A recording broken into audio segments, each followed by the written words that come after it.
ठीक है, देखना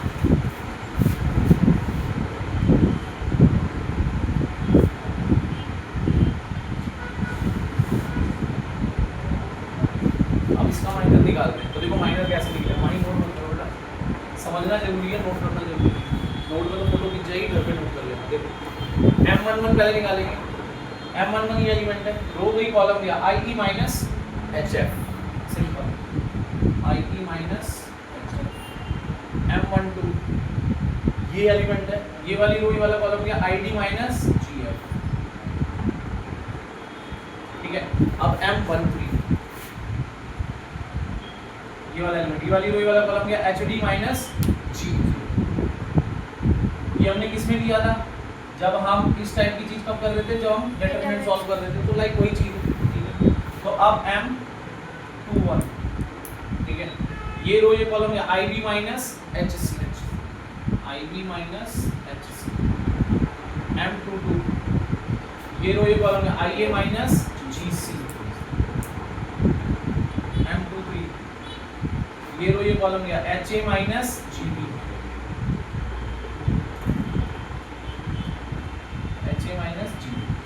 समझ आया। M31 ये रो ये कॉलम क्या FB माइनस EC। M32 ये रो ये कॉलम क्या FA माइनस BC। M33 ये रो ये कॉलम क्या EA माइनस DB। फिनिश, ये माइनर हो गया आपका। अब कोफैक्टर में एक्स्ट्रा चीज बस क्या ऐड करनी है आपको, -1 की पावर,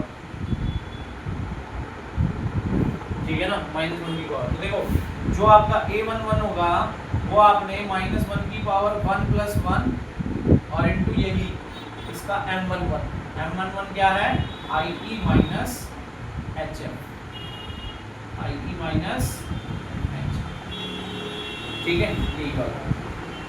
फिर A12 -1 की पावर 1 + 2, फिर ID माइनस GF, फिर A13 -1 की पावर 1 + 3, और फिर ये HD माइनस, समझ आ रहा है, यही करा था ना पीछे। अब A21 -1 की पावर 2 + 1, ठीक है। तो फिर यही IB माइनस HC, ठीक है।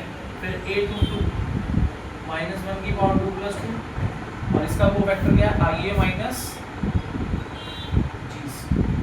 A23 -1 की पावर 2 + 3, ठीक है, HA माइनस GB।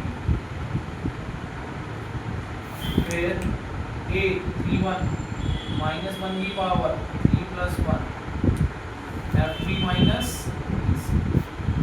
A32 -1 की power 3 + 2, FA minus BC। A33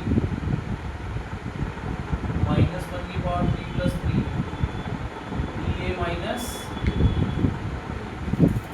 समझ आया।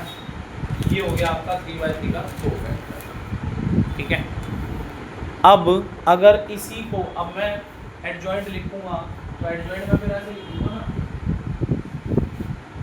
भाई, अब ये जो है A11 A12 as it is लिख दूंगा, A13 A21 A22 A23 A31 A32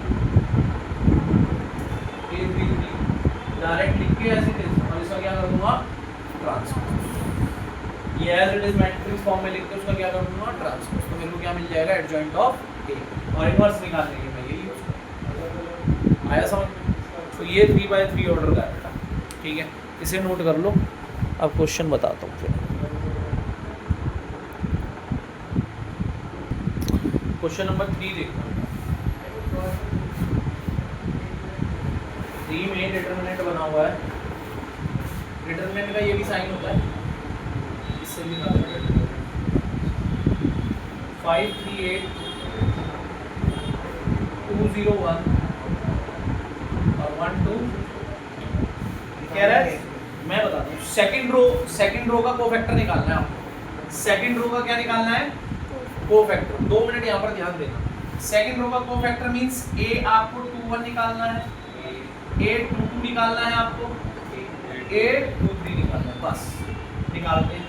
-1 की पावर क्या आएगी 3, ये और ये गया 3 3 जा 9 -16,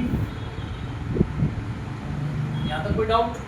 अब a 2 2 -1 की पावर क्या आएगी 4, ये रो ये कॉलम गया 15 -8, a 2 3 -1 की पावर क्या आएगी 5, और फिर ये एलिमेंट है, ये रो ये कॉलम गया तो 10 -3,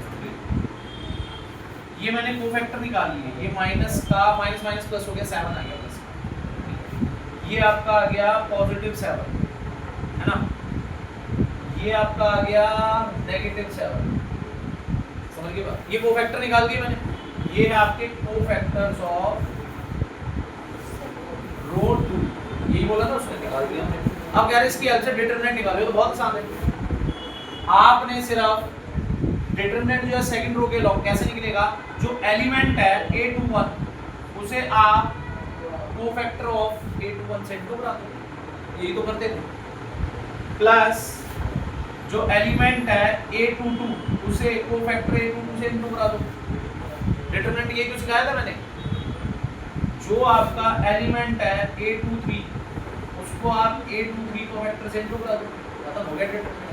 तो यानी कि अब ये क्या है a21 2 है, किससे इंटू होगा 7 से, प्लस a22 आपका 0 है, किससे इंटू होगा 7 से, ठीक है, प्लस ये आपका 1 है, किससे इंटू होगा -7 से। याद आया डिटरमिनेंट? डिटरमिनेंट में हम क्या करते थे, -1 की पावर इंडेक्सिंग का सम, फिर वो रिस्पेक्टिव एलिमेंट और फिर वो इनटू वो माइनस वो इनटू, यही करते थे। अब इसमें से ये दो चीज तो हमने कैलकुलेट कर ही रखी है कोफैक्टर में, सिर्फ यही तो टर्म रह रही है जो इनटू कराने वाली है कॉरेस्पॉन्डिंग टर्म, तो कॉरेस्पॉन्डिंग टर्म हम कोफैक्टर से इनटू करा के जब जोड़ेंगे तो आपको सीधा डिटरमिनेंट ही तो मिलेगा। आया समझ? ठीक है ना भाई, मैंने जब आपको डिटरमिनेंट निकालना सिखाया था ना, देखो -1 की पावर, जैसे फर्स्ट रो के लॉन्ग कर रहे हो 1 + 1 करा, फिर वो एलिमेंट लिखते थे a11, फिर वो रो और कॉलम एलिमिनेट होता था तो ये माइनस ये करते थे, याद आया? तो फिर ये माइनस ये जब करते थे तो ये इनटू ये तो कोफैक्टर ही है और ये वो एलिमेंट है, तो कोफैक्टर हमने निकाल लिया, अलग से दिखाया और फिर उसी हेल्प से डिटरमिनेंट सॉल्व करें। तो ये ध्यान रखना, डिटरमिनेंट में हमेशा ये जो ऑर्डर होता है कोफैक्टर का वही हमारा एलिमेंट भी आता है, कॉरेस्पॉन्डिंग एलिमेंट से इनटू होता है, ये इंडेक्सिंग सेम होती है हमेशा। ये मैं क्यों बता रहा हूँ, 5वें क्वेश्चन का आंसर इसी से ही हमें पता लगेगा, ठीक है ना, आप इसे नोट कर सकते हो। 5वें क्वेश्चन, फर्स्ट और सेकंड क्वेश्चन देखेंगे 4.4 एक्सरसाइज का। फर्स्ट क्वेश्चन जो है 2x2 ऑर्डर की मैट्रिक्स लिखी है, आपको इसका एडजॉइंट निकालना है। तो देखो 2x2 ऑर्डर की मैट्रिक्स हो चाहे 3x3 ऑर्डर की हो, एडजॉइंट निकालने के लिए आपको कोफैक्टर तो निकालना पड़ेगा और कोफैक्टर फिर इसमें पुट करके फॉर्मूला में लिखवा उसका ट्रांसपोज करना, तो एडजॉइंट आपका ऐसे निकल जाएगा, चाहे 2x2 ऑर्डर हो। 2x2 का तो ट्रिक से भी हो जाएगा, बट 3x3 का तो तरीके से ही करना पड़ेगा, ठीक है ना। अब आती है बात, ये जो एक इक्वेशन है इसको वेरीफाई करना, ठीक है ना, इक्वेशन को वेरीफाई करना। अब ये इक्वेशन समझो क्या है, ठीक है, ध्यान से देखना सर। देखो ये जो मैंने फॉर्मूला लिखवाया बेटा, यहाँ पर देखो ये जो फॉर्मूला लिखवाया इससे ही डिराइव होके ये इक्वेशन बन जाएगी आपकी, a2 adjoint of a equals to adjoint of a into a matrix, ठीक है, और equals to determinant of a into i, ठीक है ना। ये होता है, ध्यान रखना, ठीक है ना, ये होता है। तो आप एडजॉइंट ऑफ ए मैट्रिक्स बाद में लिखनी है, पहले ए मैट्रिक्स इनटू कराओगे तो ये इक्वल आएगा एडजॉइंट ऑफ ए टू ए के ऑलवेज, और डिटरमिनेंट ऑफ ए टू आई, तीनों के आएंगे आपस में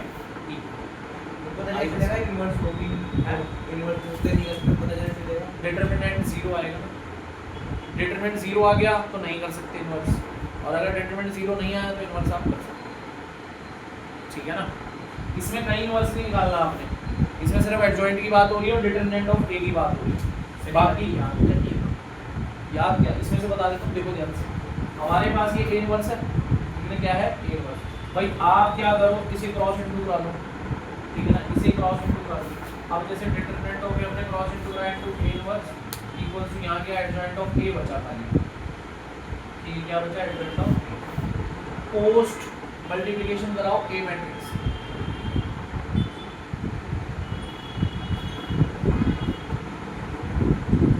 करा दिया, ये आई बन गया आपका, तो देखो इतना तो मैच हो गया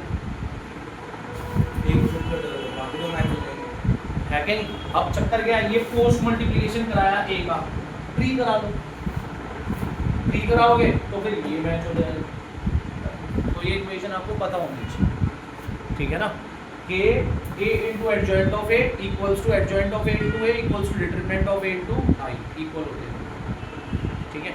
बट ये वेरीफाई करना है इस क्वेश्चन के अंदर, ठीक है ना, ये थर्ड फोर्थ में जैसे आपको हाँ नहीं ऐसे नहीं भाई, ये आपको क्या करना है, एडजॉइंट ऑफ ए मैट्रिक्स निकाली, ए मैट्रिक्स से मल्टीप्लाई करा लो, ठीक है, ए मैट्रिक्स तो दे ही रखी है हमें, बेटा ध्यान से सुनना हमारी, और फिर एडजॉइंट ऑफ ए को ए से इंटू करा लो, और फिर डिटरमिनेंट ऑफ ए को आई से इंटू करा लो, तीनों आंसर इक्वल आएंगे, हो गया वेरी। ये तो सिर्फ मैंने ये कैसे बना ये बताया, हाँ ये कैसे आया ये बताया।